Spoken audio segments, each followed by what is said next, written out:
आपको एक electric motor दी गई है 1100 वॉट की, जो कि 220 वोल्ट मेन से सप्लाई आ रही है। आपको पता है घरों में जो सप्लाई आती है 220 वोल्ट की ही आती है इंडिया में। क्लियर। हमसे बोल रहा है कि बताओ current drawn from the mains, कितना करंट ड्रॉ हो रहा है मेन से। तो आपको पता होना चाहिए P इज इक्वल टू होता है V into I, you know very well. P is equal to होता है V इंटू आई। तो अगर हम यहाँ पर बात करें, चलिए यहाँ पर देख लेते हैं, P इज इक्वल टू होता है V into I, I is equal to P upon V। You know हमारी पावर है 1100 वॉट और हमारा जो वोल्टेज दिया गया है 220 वोल्ट दिया गया है। तो कितना करंट ड्रॉन होगा, चलिए आइए देखते हैं। 1100 अपॉन 220, चलिए कट करते हैं इसको, 5 एम्पियर का रेटिंग आएगा करंट का। रेटिंग कितना आएगा करंट का, 5 एम्पियर का आएगा। क्लियर ना।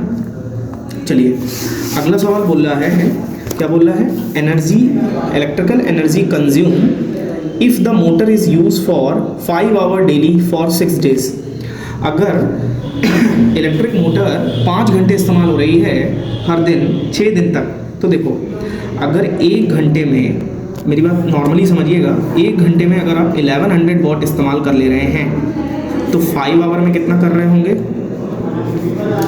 आप कर रहे होंगे 5 इंटू 1100, इट मीन्स 5500। और अगर आप 5 आवर में इतना इस्तेमाल कर ले रहे हैं, जो कि एक दिन में आप 5 आवर इस्तेमाल कर रहे हैं, तो 6 डेज में कितना हो रहा होगा आपका, 6 इंटू 5500। आई थिंक बात क्लियर हो रही होगी। 6 5 जा 33, 6 5 जा 30, तो 33 आ जाएगा, पीछे 0 आ जाएंगे, इतना वॉट आ गया। अगर इसी को हम किलो वॉट में बदलें तो क्या आ जाएगा, डिवाइडेड बाई 1000, तो कितना आ जाएगा, 33 किलो वॉट।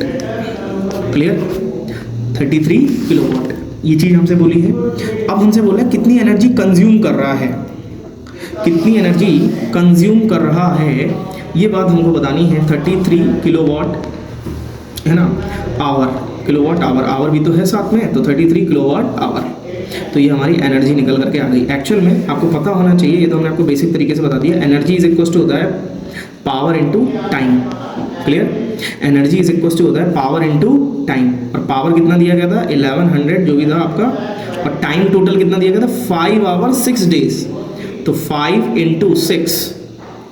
क्लियर, तो ये टाइम आपका आ गया, 30 आवर टाइम हो गया। तो जब उसका मल्टीप्लाई करेंगे तो 33000, ठीक है, ये हो जाएगा। और किलोवाट में अगर करना हो तो अपॉन में 1000 का डिवाइड कर देंगे, डिवाइड करने के बाद सीधे सीधे आ जाएगा 33 किलोवाट, जो कि काफ़ी मुश्किल नहीं है।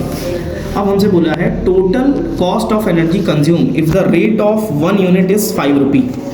तो देखिए एक चीज़ हमेशा ध्यान रखिएगा कि आपका यहाँ पे किलोवाट आवर है, तो 33 किलोवाट आवर का मतलब हुआ कि 1 किलोवाट आवर का मीनिंग होता है 1 यूनिट।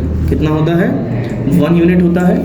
तो अगर यहाँ पर हमसे बोला है कि 1 यूनिट का जो रुपए है वो 5 रुपए है, तो बताओ 33 यूनिट जो हमारा आया है तो कितना होगा, 33 इंटू 5, इट मीन्स 165 रुपये आप भरेंगे अगर आपने 1100 वॉट का कोई चीज़ इस्तेमाल करी है 30 आवर के लिए, तो आप 165 रुपये भरेंगे 5 रुपये के हिसाब से। क्लियर, तो डेफिनेटली ये हमारा बिल हो गया।